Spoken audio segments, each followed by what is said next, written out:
आश्रम के पुण्यार्जक हैं। विद्या अर्ह गुरु भक्त परिवार श्री आदिनाथ दिगंबर जैन मंदिर SFS एवं सकल दिगंबर जैन समाज SFS मानसरोवर जयपुर।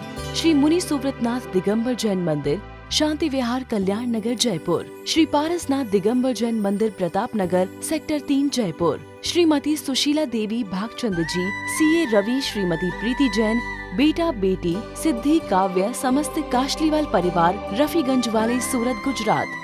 श्री अजय कल्पना रिंकल शाह पादरा बड़ोदरा गुजरात एवं मोंटी हर्ष जैन छोटी बजरिया बीना सागर मध्य प्रदेश।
बड़े भाग्यशाली और सौभाग्यशाली जीवों में गिने जाने वाले हैं। संसार का प्रत्येक प्राणी सुख चाहता है, दुख से भयभीत होता है। सुख हमारे लिए कैसे प्राप्त हो और दुख से हम कैसे अपने आप को बचाएं, इन दो बातों पर हमें विचार करना है। संसार का प्रत्येक प्राणी जब जीवन में अनुकूलताएं जुड़ती हैं तो सुखी नजर आता है, और जब जीवन में प्रतिकूलताएं आती हैं तो अपने आप को दुखी मानता है। सुख की सामग्री मिलने पर अपने आप को हर्षित समझता है और दुख की सामग्री मिलने पर दुखी होता है। ये संसार के हर प्राणी की परिणति है।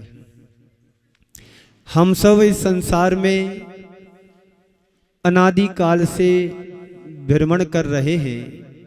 बहुत कम लोग ऐसे होते हैं जिन्हें इस बात का आभास होता है कि हम दुख भरे संसार में परिभ्रमण करते आ रहे हैं। कभी आपको ऐसा एहसास हुआ कि हम इस संसार में फंसे हुए हैं?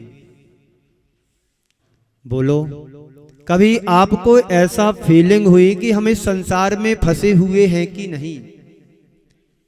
नहीं हुई। बहुत सुंदर आपने बोला कि नहीं हुई। ये यथार्थ है जीवन का कि हम जिस संसार में रह रहे हैं उस संसार में ही मुझे अच्छा लग रहा है। आचार्य पूज्य पाद स्वामी ने इष्टोपदेश में एक श्लोक के माध्यम से कहा है, यो यत्र निवसन नास्ते सा तत्र कुरुते रतिम। व्यक्ति या जीव जहां जाता उसको वहीं अच्छा लगने लगता है। अभी हम प्रताप नगर से आए, जब वहां से निकली थी थोड़ा लग रहा था कि ये स्थान छोड़ करके जा रहा हूं, क्योंकि 4 माह का एक लंबा प्रवास होता है। अपने आप मोह हो ही जाता है। इस संसार के प्रत्येक प्राणी की परिणति है, स्वभाव है कि जहां रहता उसको वहीं अच्छा लगने लगता है। मैं यहाँ पर आया, यहाँ अच्छा लगने लगा। इसके बीच में मैं छात्रावास में था, सागानेर जो श्रवण संस्कृति संस्थान है, वहाँ एक दिन का प्रवास रहा, तब बच्चों के बीच में बहुत अच्छा लगा। ये हर व्यक्ति का स्वभाव है, जहाँ रहता है वहाँ उसको अच्छा लगने लगता है। तो कभी हमारे लिए ऐसा एहसास हुआ कि हम संसार चक्र में फंसे हुए हैं।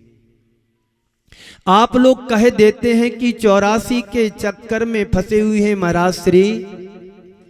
ये अनादि का परिभ्रमण है।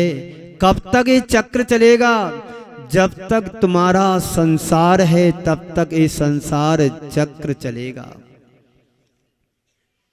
कह देते हैं कि कभी ऐसा लगता है कि हम फंसे हुए हैं। ये तो कह देते हैं कि 84 लाख 4 गति और 84 लाख में हम भ्रमण कर रहे हैं। एक भी योनि ऐसी नहीं रही जहां हमने वहां जाकर के जन्म ना लिया हो। वहां के जन्म के बाद ही तो हम इस पंचम काल में और पंच इंद्री को लेकर के जन्म लिए हुए हैं।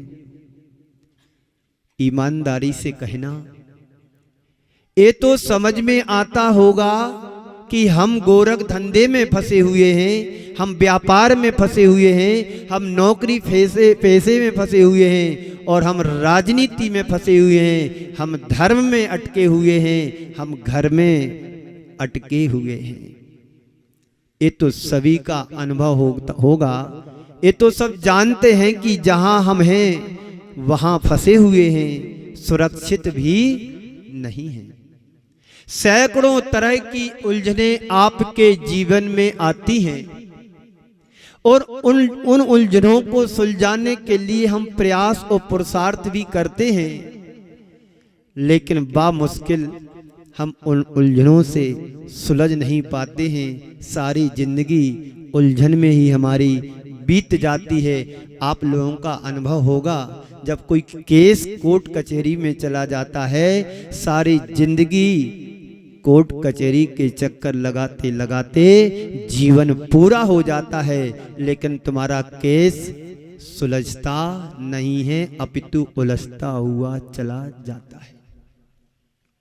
चाहे पारिवारिक उलझन हो, चाहे व्यापारिक उलझन हो, चाहे सामाजिक उलझन हो, या चाहे किसी भी तरह की उलझन हो, ये उलझन तो उलझन ही है जो तुम्हारे जीवन को उलझा करके रखे हुए हैं। लेकिन हम सब इस संसार में फंसे हुए हैं। ऐसा आभास, ऐसा एहसास कभी हुआ?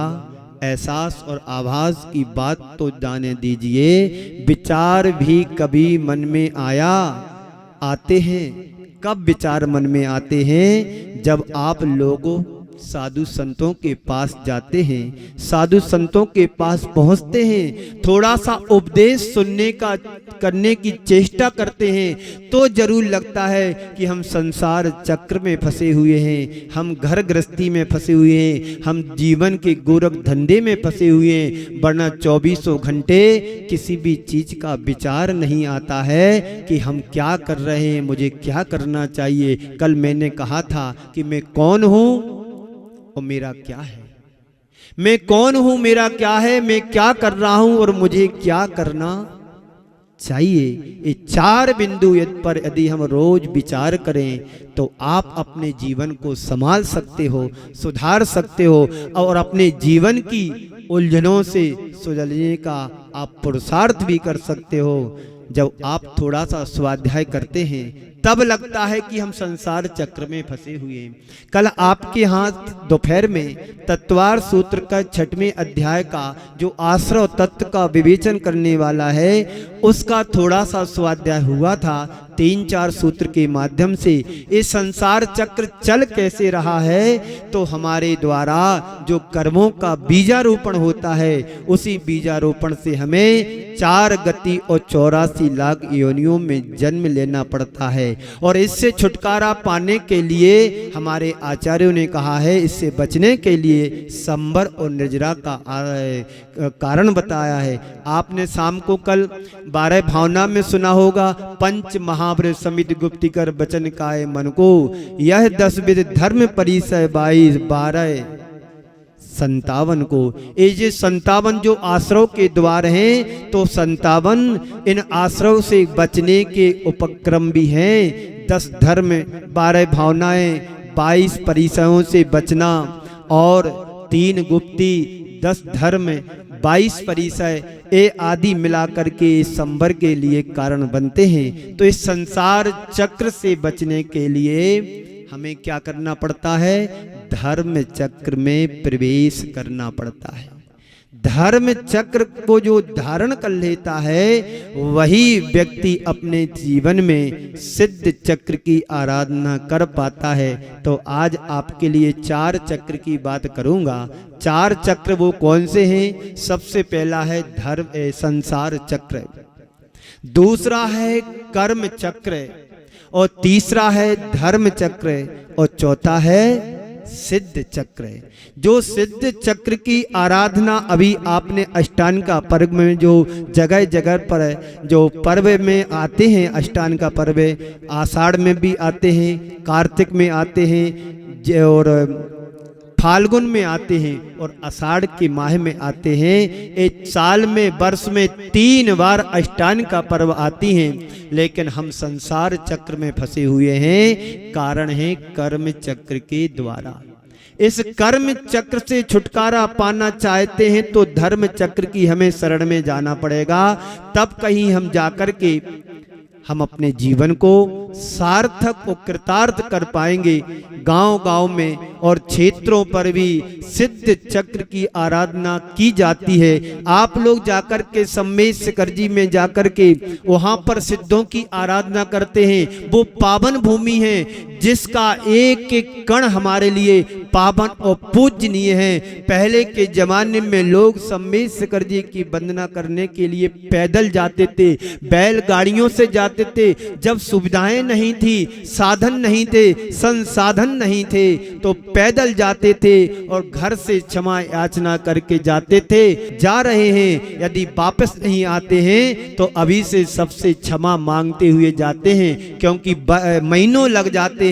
कब लौट करके आएंगे क्या पता, कुछ नहीं पता, क्योंकि सिद्धों की आराधना करने के लिए सिद्ध क्षेत्र पर जा रहे हैं और वहां का एक एक कण पावन और पूज्य माना जाता है।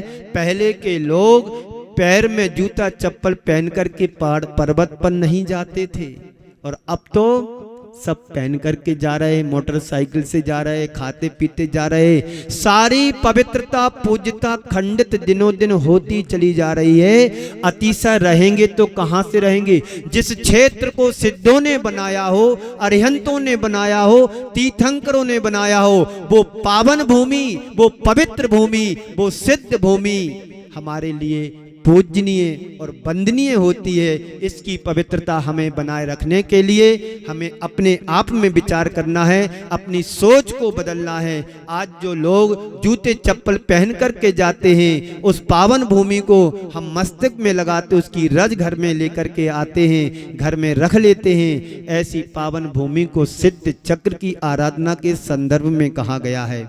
तो संसार चक्र से ऊपर उठकर सिद्ध चक्र में प्रवेश पाने के लिए पहले संसार चक्र को समझेंगे, तब हम अपना जीवन को आगे बढ़ा पाएंगे। इस संसार चक्र का क्या वजह है कि इस संसार में हम फंसे हैं? इस संसार में हम फंसे हैं तो क्यों फंसे हैं? कभी आपने विचार किया? कभी नहीं किया। लेकिन अब विचार करना है, इस संसार चक्र से ऊपर उठना है, संसार चक्र से बाहर निकलना है। ये आपका मंगलम आनंद है, जो सोसाइटी है, इसके अंदर लगता है कि हम संसार चक्र में आ गए हैं। इसके बाहर की दुनिया कुछ और है और अंदर की दुनिया कुछ और है। यहाँ आकर के ऐसा लगता है जैसे कोई परदेश में विदेश में आ गया हो। सारी यहाँ की जो व्यवस्था है, जहाँ यहाँ का रहन सहन है, यहाँ का जो कल्चर है, यहाँ की जो एक्टिविटी है, यहाँ की जो रख रखाव और जो व्यवस्था है, कोई विदेश से कम नहीं। सारी सुविधाएं यहाँ पर दी हैं यहाँ के बिल्डर्स ने, और नाम भी बड़ा सुंदर रखा है, मंगलम आनंद। नाम तो सुंदर है, काम भले कैसे हो उससे कोई मतलब नहीं है, नाम से ही काम चलता है। एक बार की बात है, बिहार कर रहे थे, एक सज्जन बोला, महाराज श्री विद्यासागर जी के पास तो बहुत सारी गाड़ियां हैं, बहुत सारी प्रॉपर्टी है, जहां देखो विद्यासागर पब्लिक स्कूल, जिस गाड़ी पर देखो विद्यासागर ज्ञान के सागर लिखा रहता है। ये तो महाराज संत बड़े बहुत बड़े धनाढ्य माने जाते हैं। तो उनको समझाते हुए कहा, भैया ये आचार्य श्री का कुछ भी नहीं है, उनका जब एक परमाणु भी नहीं है, एक कण भी नहीं है, तो ये उनके ये सब हो कैसे सकते हैं। ये तो उनके नाम की लोग गाड़ियों पर नाम लिखते हैं कि विद्यासागर, ज्ञान के सागर, ज्ञान के सागर विद्यासागर। ये उनके आशीर्वाद से अपना नाम चलाने के लिए, अपनी प्रभावना के लिए उनका नाम लिख लेते हैं। तब उसको समझ में आया। तो ऐसे ही आपका मंगलम आनंद, जहाँ मंगल भी है और आनंद भी है, उस मंगल आनंद को कायम रखने के लिए आपने नेमिनाथ भगवान का बहुत सुंदर जिनालय बनाया, जिसकी वंदना करके सारी रात की और दिन की थकान दूर हो जाती है, और उनके दर्शन करके हम अपने कर्मों की निजरा भी कर सकते हैं। ऐसा शुभ चैत्यालय, जिस चैत्यालय में, जिस मंदिर में आप रोज पूजन पाठ करते हैं, कल की तारीख में आपको बता दूं, जैसा कि आपका सब निर्धारित हो चुका है, कल शनिवार का दिन है, बहुत अच्छा दिन माना जाता है। और उस दिन आपके यहाँ मंगलम आनंद में बृहद शांति धारा होने को जा रही है, जिसमें 1008 सहस्त्र नाम भगवान के जो नाम हैं, उन नाम के मंत्रों के उच्चारण के साथ और साथ ही साथ 64 रिद्धि के मंत्र जो पूज्य प्रमाण सागर जी हर अपने महीने की पूर्णमासी पे, शायद मेरे को ऐसा पूर्णतः जानकारी तो नहीं है, लेकिन सुना है मैंने कि हर पूर्णमासी के दिन वो बृहद शांति धारा कराते हैं, जहाँ पर भी वो रहते हैं। वहीं मैंने देखा था, सुना था, बृहद शांति धारा पूज्य महाराज श्री के सानिध्य में कई बार हो चुकी हैं और अभी भी वो कराते रहते हैं। उसी तरह से मैंने भी एक उपक्रम चालू किया है, 12 से किया है, कोटा में भी किया है, प्रताप नगर सेक्टर 8, 5, 17, 3 में भी बृहद शांति धारा का कार्यक्रम हुआ है। वही उसी विधा में यहाँ पर भी मंगलम आनंद सोसाइटी में कल 8 तारीख को बृहद शांति धारा होने को जा रही है। पर आप लोगों से कहना चाहता हूँ, समय निकाल करके समय से आएंगे तो बड़ा आनंद आएंगे। ये वो मंत्र हैं जो हमारे अंदर के तंत्र को व्यवस्थित करता है, वो मंत्र हैं जो हमारे अंदर की नेगेटिविटी को निकाल करके पॉजिटिव बनाता है, मन में शांति होती है, समता आती है, सहजता आती है। ऐसे मंत्र जो साधारण व्यक्ति में भी असाधारण क्षमता को प्रकट कर देते हैं। उन अरिहंतों के, उन पूज्य पुरुषों के द्वारा जो साधना की गई है, उनकी साधना से वो मंत्र महामंत्र का रूप ले लिया है। ऐसे मंत्रों को आप सुनेंगे और पुण्यार्जक जो 14-16 जितने भी पुण्यार्जक बने हुए हैं, ये शांति धारा करेंगे। और वो शांति धारा का जो गंधोदक आएगा, उस गंधोदक को आप घर ले जा करके अपनी दीवालों पर, अपने घर पर छिड़क करके वहां की नेगेटिविटी को दूर कर सकते हैं। जब मैं प्रमाण सागर जी के साथ था तो महाराज श्री ने ही कहा था, इस गंधोदक को ले जा करके आप अपने घर में छिड़कना, अपने मस्तक पर लगाना, रोग शोक दूर सब हो जाते हैं, घर की अलाय बलाय सब टल जाती है और अपना घर भी पावन और पवित्र बन जाता है। ऐसे महान गंधोदक को जो अरिहंत भगवान की प्रतिमा का स्पर्श होकर के जल अब सामान्य जल ना होकर के विशेष जल गंधोदक बन जाता है, उस गंधोदक को हम अपने मस्तक पर लगाएं। तो मैं अपनी बात पर आता हूँ। इस संसार चक्र से उलझे हुए प्राणियों को सुलझने के लिए हम धर्म चक्र की शरण में आए। धर्म चक्र ही हमारे लिए संसार चक्र से निकालने का कार्य करता है, पुरुषार्थ हमारा अपेक्षित होता है। तो संसार में तो सभी प्राणी फंसे हुए हैं, लेकिन इस फंसे हुए उलझन से निकलने के लिए धर्म की शरण में आना होता है। इसलिए आचार्य समंत्र भद्र महाराज ने श्रावकाचार्य में कहा है, पंच गुरु चरण शरणम, पंच परमेष्टि की शरण है जो तुम्हें संसार चक्र से बचा करके धर्म चक्र में प्रवेश कराता है। और जो धर्म चक्र में प्रवेश कर जाता है वही आगे चल कर के सिद्धों की आराधना कर पाता है। और एक दिन आराधना करते करते करते स्वयं सिद्धत्व की अनुभूति करने लगता है। अभी आपके सामने भक्तांबर हीलिंग के कराने वाली प्रियंका जी शाह आपके सामने बैठी हुई है, जो आपको 2 दिन से से अपनी विधा के रूप में आपको बता रहे हैं। वो भक्तांबर ऐसा एक एक अक्षर मंत्र है, और मंत्र ही नहीं है, कौन से मंत्र हैं? रिद्धि मंत्र हैं, बीजाक्षर हैं। आप देखिएगा आचार्य मानतुंग महाराज जब भक्तांबर की लिखने के लिए रचना में डूबे तो कैसे विचार आए, भक्ति में डूबते गए डूबते गए डूबते गए, और कहां तक पहुंच गए वो अपने आप को, बाहर के ताले खुले ना खुले मुझे नहीं पता है, लेकिन जिस भक्तांबर को उन्होंने रचा है, आदिनाथ भगवान को साक्षी मान करके उनकी शरण में बैठ करके वो आदिनाथ भगवान की स्तुति है। एक एक अक्षर वो मंत्र बन गए, और एक एक अक्षर मिलकर के छंद बन गया, और छंद मिलकर के भक्तांबर का रूप ले लिया। वो भक्तांबर जो हमारे अंदर की असाध्य बीमारी को भी दूर करता है। कैंसर जैसी बीमारी को जब डॉक्टर लोग मना कर देते हैं, रोग ठीक नहीं हो सकता है, और भक्तांबर की हीलिंग देने पर, भक्तांबर का ध्यान करने से, भक्तांबर का पाठ करने से वो सारे के सारे असाध्य रोग दूर हो जाते हैं। कैंसर जैसी बीमारियां भी ठीक हो जाती है। ये भक्तांबर का साक्षात उदाहरण है। ये कब होगा? जब तुम धर्म चक्र की आराधना को धारण करोगे, और एक दिन धारण करते करते करते हम स्वयं पूज्य बनने में समर्थ हो सकते हैं। हर आत्मा परमात्मा बन सकती है, हर आत्मा परमेश्वर बन सकती है। कंकड़ शंकर बन सकता है, पत्थर परमेश्वर बन सकता है, पामर परमेश्वर बन जाता है। बंधुओं, ये धर्म की आराधना साधारण नहीं समझना है। हमें बड़े पुण्य से ये नर तन मिला है, ये मानव जीवन मिला है। इस जीवन को पाकर के यदि हमने अपने जीवन का उत्थान कर लिया तो निश्चयता उस छठवें काल से हम बच जाएंगे, वरना वहाँ के दुखों को भी हमें भोगने को अभी सख्त होना पड़ेगा, भोगने के लिए तत्पर होना पड़ेगा। तो मुश्किल ये है, 4 गति और 84 लाख योनियों वाले इस संसार में यह जीव अनादि से हमें एहसास और पता नहीं है, और ना ही उसके परिभ्रमण का कारण का एहसास है।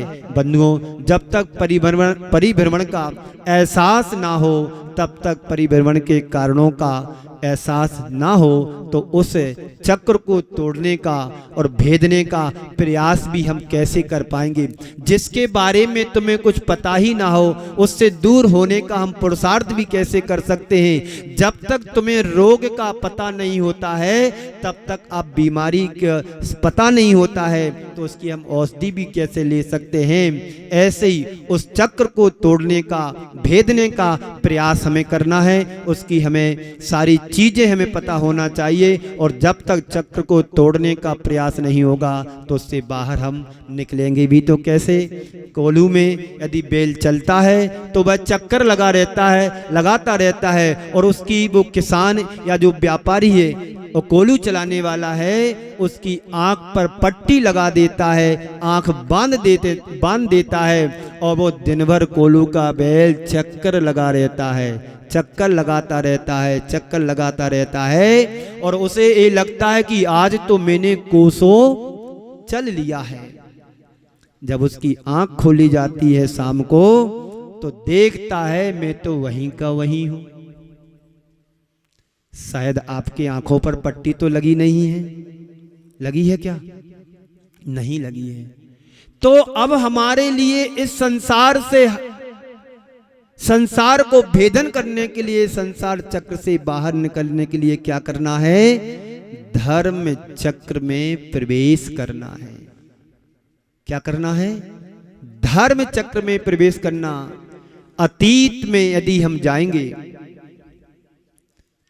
तो हमारा बचपन दिखाई देगा,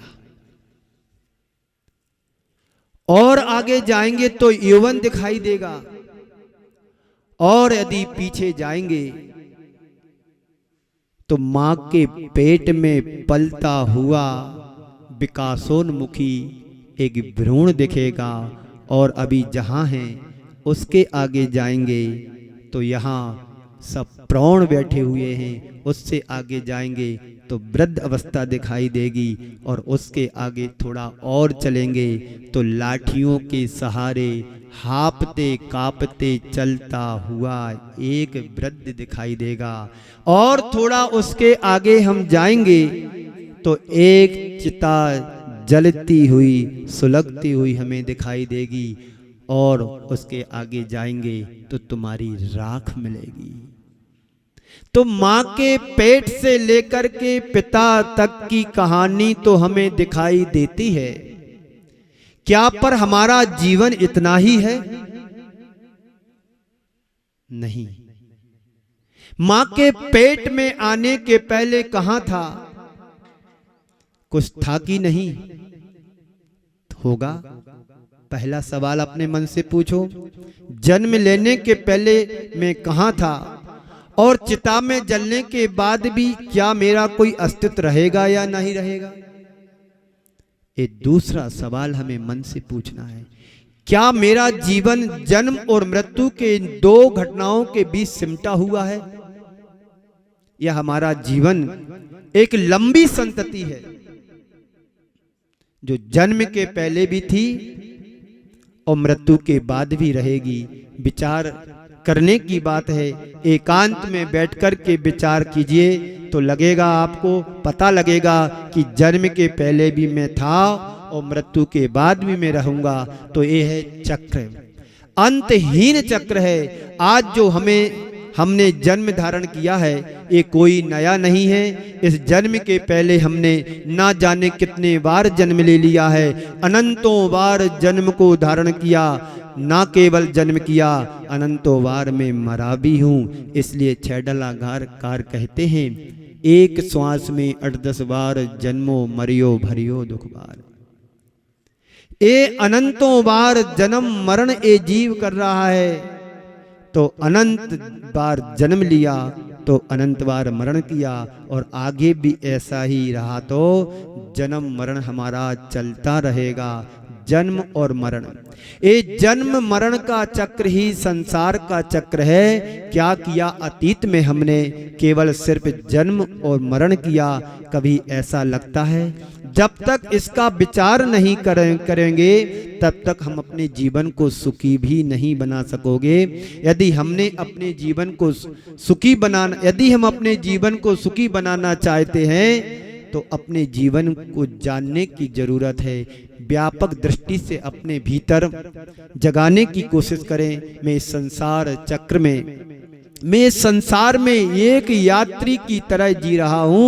मैं यात्री बनकर के आया हूँ जो अनंत की यात्रा चल रही है, और ये मेरी यात्रा आज की नहीं है, अनादि से है। कब तक चलेगी? अनंत काल तक चलेगी। ये यात्रा नहीं, एक भटकन भी है। यात्रा तो है तब कहलाती है जब उसकी मंजिल है, और मेरी कोई मंजिल नहीं, केवल गति है। गति से गत्यांतर हो रहा हूँ, चलता जा रहा हूँ, लेकिन कभी रुकने का भी नाम लेना चाहिए। रुकेंगे कब? जब हमारे अंदर बुद्धि जागेगी, हमारे अंदर का विवेक जागेगा, हमारे अंदर की जब सोच बदलेगी, तब हमारे जीवन में कुछ एक घटना घटित हो सकती है। आप लोग बोलते हैं यूं ही आता रहा, यूं ही जाता रहा, यूं ही आता रहा, यूं ही जाता रहा, लाख चक्कर 84 के लगाता रहा, लाख चक्कर 84 के लगाता रहा।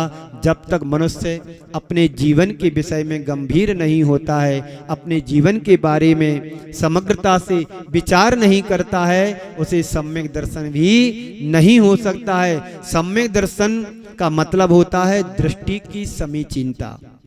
तो सही दृष्टि तभी हो सकती है जब हमारे अंदर सम्यक दर्शन जैसा गुण प्रकट होगा।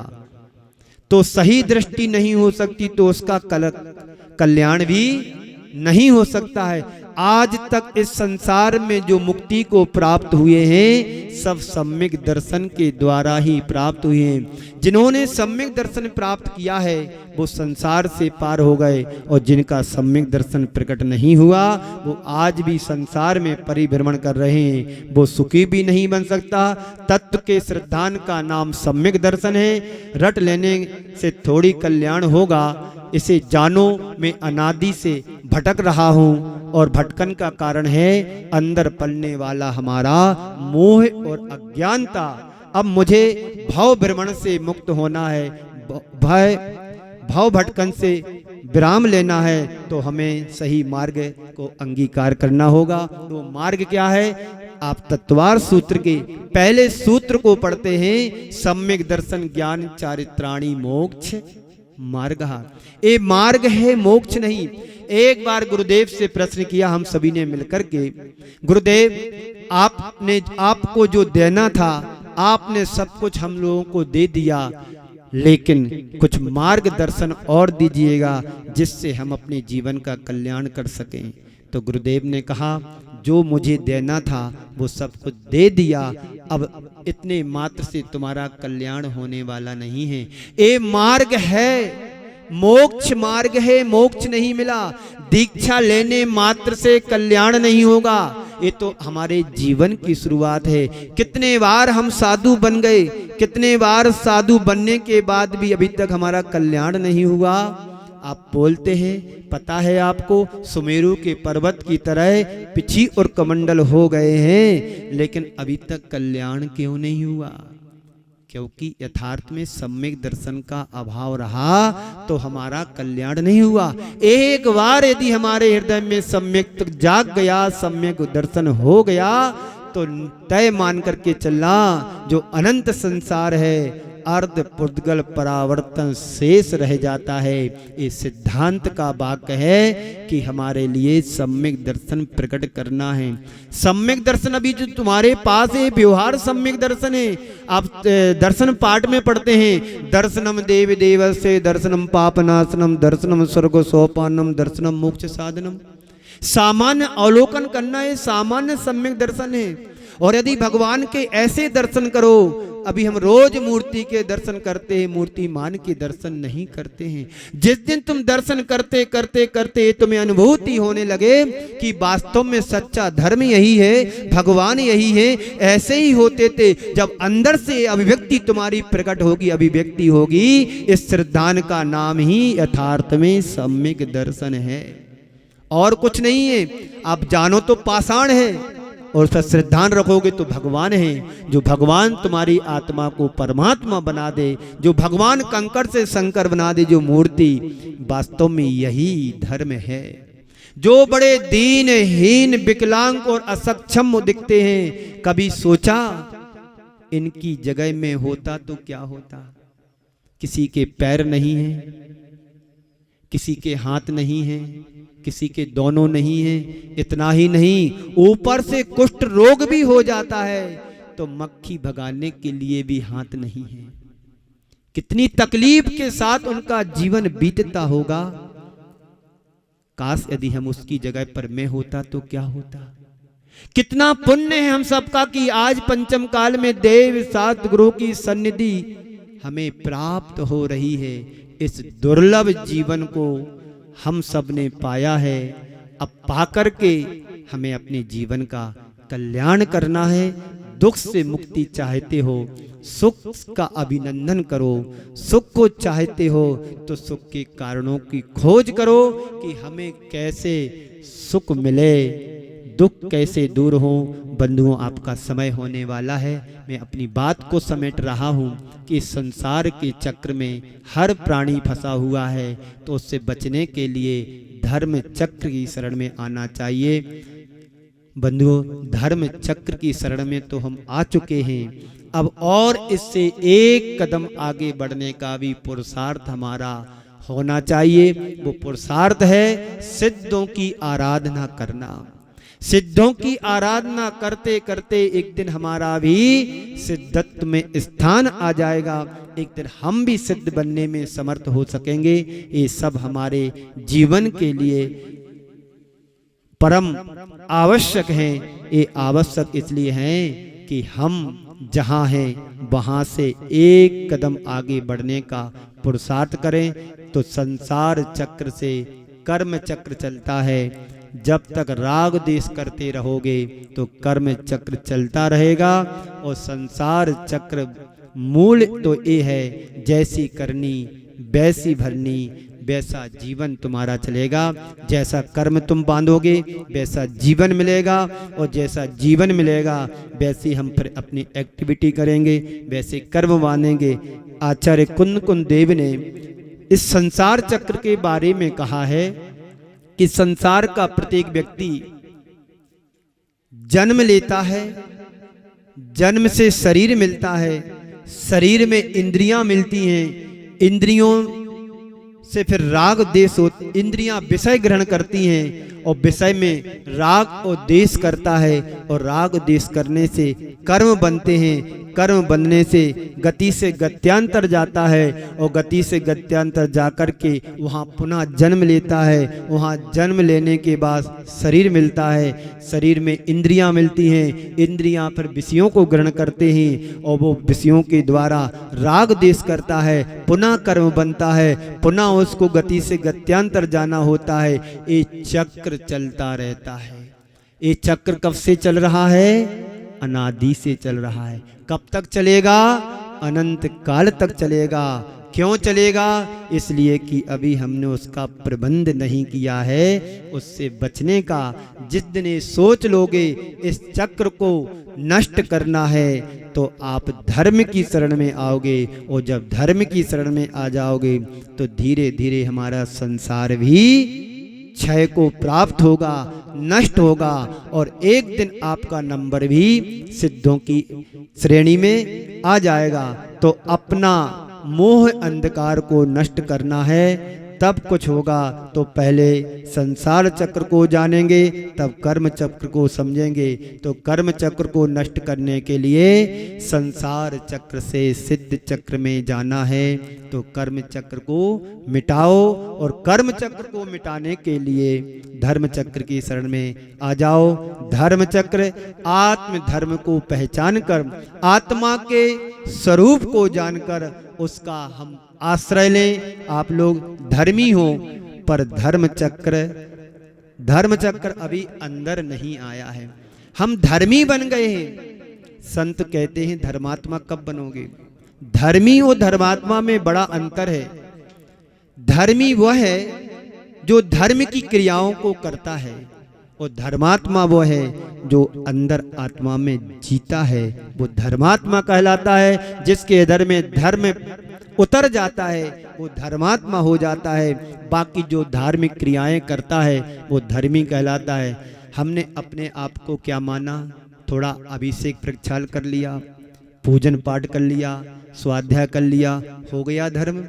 अभी तो आपका यही धर्म है। रोज आते हैं 6 बजे 6:30 बजे, भगवान को परेशान करते हैं, ठंडे कपड़े लगाते हैं, प्रक्षाल करते हैं, और इतना ही नहीं, थोड़ा कम रहता है तो भगवान को बीच में बैठाल करके ऊपर और जल की धारा छोड़ते हैं। बेचारे भगवान क्या कर सकते हैं, जैसा आप करो वैसा कर लेते हैं वो। इस कार्यक्रम के पुण्यार्जक थे विद्या अरह गुरु भक्त परिवार, श्री आदिनाथ दिगंबर जैन मंदिर SFS एवं सकल दिगंबर जैन समाज SFS मानसरोवर जयपुर, श्री मुनि सुव्रतनाथ दिगंबर जैन मंदिर, शांति विहार कल्याण नगर जयपुर, श्री पारसनाथ दिगंबर जैन मंदिर प्रताप नगर सेक्टर 3 जयपुर, श्रीमती सुशीला देवी भागचंद जी, CA रवि, श्रीमती प्रीति जैन, बेटा बेटी सिद्धि काव्य, समस्त काशलीवाल परिवार, रफीगंज वाले सूरत गुजरात, श्री अजय कल्पना रिंकल शाह, पादरा बड़ोदरा गुजरात एवं मोंटी हर्ष जैन, छोटी बजरिया बीना सागर मध्य प्रदेश।